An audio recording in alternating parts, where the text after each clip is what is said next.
Hey you geeks! Happy New Year, and thank you for the last year of support. I had a ton of fun creating content, and am looking forward to another year full of fantasy and metaphysics with you lovely geeks. We're so close to 1,000 subscribers, I would love to reach that milestone by the end of this month with your help. Thank you!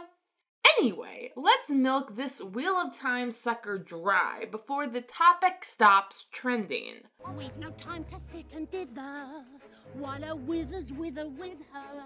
I liked some parts of Amazon's Wheel of Time. Season 1 has been, unfortunately, average as far as adaptations go. It suffered from repackaging ye typical hero quest into a mystery plot, expanding on series-long subplots instead of laying the groundwork for the finale, and, like Luz Theron, accidentally breaking the magic system. Spoilers for Season 1 of The Wheel of Time and the books through Book 10, whose review I'll drop next week. Adaptation. I groaned when I learned Rafe thought Prisoner of Azkaban was a good adaptation. It is widely considered to be the best and most artistic of the Harry Potter films. I hated it because I loved the book as a child. Whenever I was sick or having a bad day, I would go to my room and read the final chapters of The Prisoner of Azkaban. There was something comforting about Professor Lupin expositing the whole Marauder backstory in a haunted house while a madman simpered in the corner wanting to murder his childhood best friend. I read it so frequently that the story elements were lost on me. The words themselves were the comfort. When the movie was made, I expected every single one of those words to be evoked on screen. Never mind that a man blabbing backstory for 10 minutes is not cinematically interesting. Instead of cool yet unhinged conversation, we got this. What are you doing?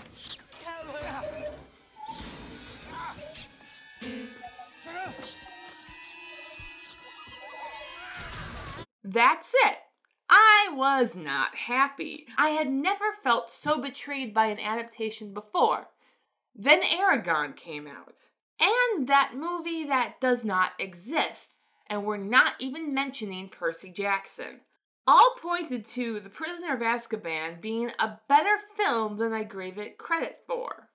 Perhaps I treated you too harshly. So, for The Wheel of Time, I braced myself for an Azkaban-style adaptation, willing to overlook some major deviations from the plot, timeline, and character development, provided the payoff landed us in a somewhat similar place to the book. I even expected Rand to actually run away once he knew he was the Dragon Reborn. On that level, the show paid off. It even exceeded some of my expectations. I love the song for Manetheren. Sing of Manetheren, weep for the blood of Aemon. Logain being a character. They should be following me, not fighting me. Leandrin showing competence. Strange how he and his companion, is it Rand, are also from the Two Rivers. Even Nynaeve Deu es Machinin in the Aes Sedai camp. And of course, seeing the Blood Snow. But I am not blind to the fact that the show had issues. If you are a book fan who, like me with Azkaban, freaked out over every minor change. You are a sad, strange little man, and you have my pity. Farewell. This review is from a fan who thinks the show still shows promise, but it has got to do better than Season 1. Anatomy of a Mystery. Technically, The Eye of the World from Moraine's perspective is a mystery. It ends with her proclaiming she has found the Dragon Reborn. When the show announced it was going with a mystery angle, I embraced it. Then the episodes started rolling and they felt off. I wondered what were the elements of a compelling mystery and was the Wheel of Time incorporating them successfully? To begin with, we round up the suspects. In Knives Out, the detectives assemble all the people who objectively had the opportunity and motive to kill the victim. In discussing the events that took place the night of his demise 1 week ago. So we understand that night the family had gathered to celebrate your father's 85th birthday. Yes. In The Wheel of Time, Maureen is trying to discover who was present at a birth.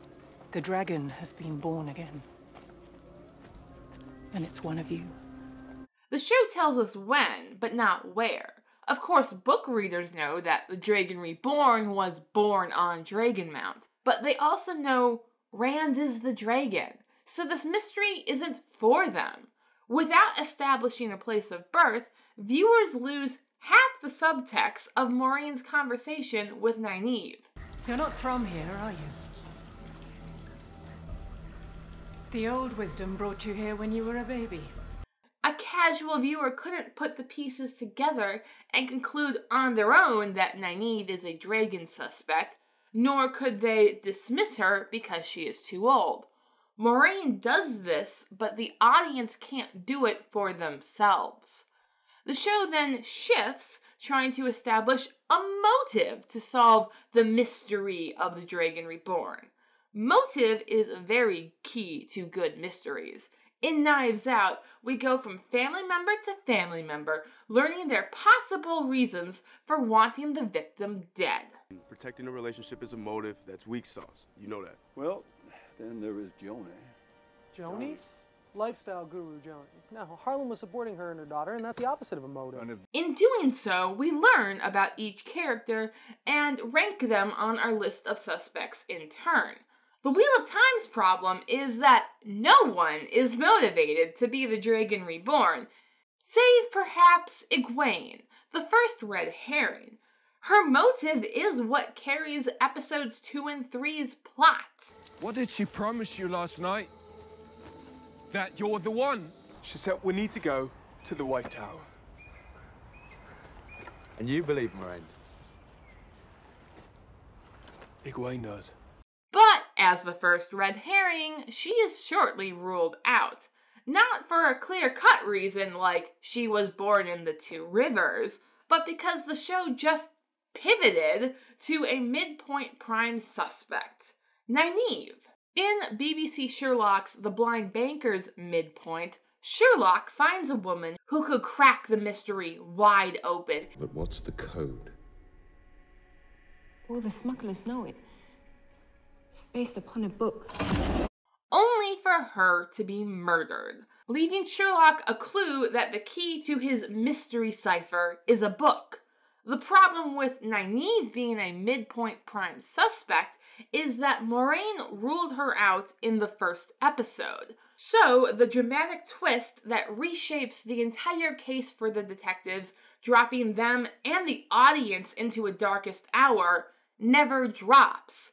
The show's tonal darkest hour is centered on something completely unrelated to the identity of the Dragon Reborn, which we'll get to.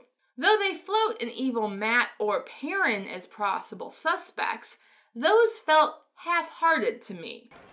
Then he's not there. It's just the darkness from the Shadow City all along. I don't know. He's stronger than he has any right to be. Maureen flits from suspect to suspect, never revealing the clues or the signs on which she is relying to determine the Dragon Reborn. Her darkest hour reveal is that she isn't even sure of the signs herself anymore. Every town has a different legend about where the dragon will be reborn, how they will appear to us, the way in which they'll break or save the world. Our prophecies are clear. They're 3,000-year-old prophecies. Now, it's quite common for a detective to question everything they know before solving the case. But a good mystery does this by establishing hard facts that seem impossible to coincide. Somebody suspects foul play and goes through this high-chair dance of hiring me, of staying anonymous. It makes no damn sense. Then a side character throws out a random thought, which solves the case. Each pair of numbers is a word. How did you know that?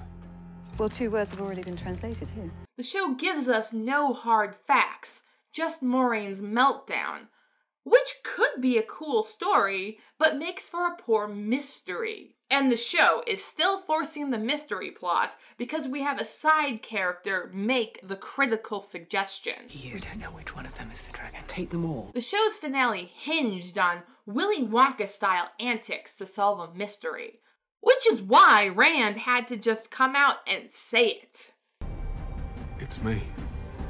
Finding a mythical hero is different from finding a murderer, which is why making The Dragon Reborn a mystery was such an odd adaptation choice. More crucially, Moraine is not a detective-type character. Detectives in stories are there to highlight clues for the audience. Sherlock the show literally highlighted clues for the viewer, and then Sherlock the character explains them to Watson.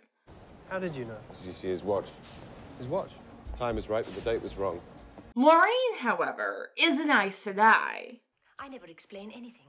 She holds her cards close to her chest and doesn't let anyone know what she's thinking. Rosamund Pike plays a great Moraine, but shoving Moraine into a detective role wasn't a great way to carry the plot. Long-term gain, short-term loss. Another interesting choice the show made was delivering crucial exposition that doesn't pay off until book 5 or 6 at the earliest, in the middle of the first season, instead of building up the end of this season. I don't hate the change in itself. It nicely shows what is repeated several times throughout the series. When a warrior loses his Aes Sedai, the pain is so deep. It's almost like he's swallowed her death. But none of that was explained in book 1, which instead focused on Gleeman, skinny innkeepers, and golden eye powers. Season 1 shoved these topics to the back burner and annoyed fans. Though, to be fair, Gleeman, skinny innkeepers, and the powers of golden eyes don't play a role in the Eye of the World's final battle either. However, the book did a good job of building up the Borderlands generally as early as Barillon. If not set up for Shinar directly, there was at least some context before the crew magically traveled to Fal Dara's doorstep. In the show, they arrive at the city, and we are given exposition via insult. We have guarded Talwyn's Gap for 1,000 years. Have fought off armies of Trollocs that would make even a Aes Sedai blanch. Book fans point out how out of character this was coming from Egelmeyer, but I'm more peeved that the show writers used this method of exposition. I've only seen in one other place before, the movie that does not exist. As you know, the Fire Lord has banished his son, the Prince, and renounced his love of him and will not let him return to the throne unless he finds the Avatar. Kudos to Thomas Channing, who played Egelmeyer. He actually acted through his lines instead of reciting them. Breaking the magic system. It seems like mythology was dumbed down for show viewers to understand. But we've passed Harry Potter using magic to light his room with no repercussions levels of inconsistency. We are first told that there was a man who tried to cage the Dark One and failed. Many, many years ago, men who were born with great power believed they could cage darkness itself. The arrogance. When they failed, the seas boiled. This breaks the book and even the animated shorts canon, which say Lews Therin succeeded at great cost. 3,000 years ago, Lews Therin and the forces of light struck the Dark One and sealed him away. Then, Lews Therin said the same stupid thing. Lews says caging the Dark One has never been done before, but he also says to cage the Dark One means to remove him from the pattern entirely. How is caging, which didn't happen, different from imprisoning the Dark One, which did. The Dark One's prison, where he was trapped by the last dragon at the cost of almost everything. Does the word cage mean something else in the Westlands? Or is this Schrodinger's Dark One, both in and out of a box? And if the Dark One is never truly caged, then what of Lanfear's backstory? She bored into the Dark One's prison. Maybe the show is using the word cage and defeat interchangeably. You put him back where he belongs, where his touch can't reach the earth for another 3,000 years. Just that. Compared to this snafu, I'm not upset that Luz wears black and the Dragon's Fang and is called the Dragon Reborn, even though the first thing we hear about Luz Theron is that the name Dragon was a posthumous title. The man who brought the breaking of the world. And him, they named Dragon. It feels like the script writers were scared non-book readers wouldn't get that Luz was Rand in a past life, so they had to really rub it in, and ended up making a mess of things. I think they can do better, and that is what I look forward to in Season 2. Thank you for watching. Please like, share, and subscribe if you would like to see more. Your patronage is greatly appreciated.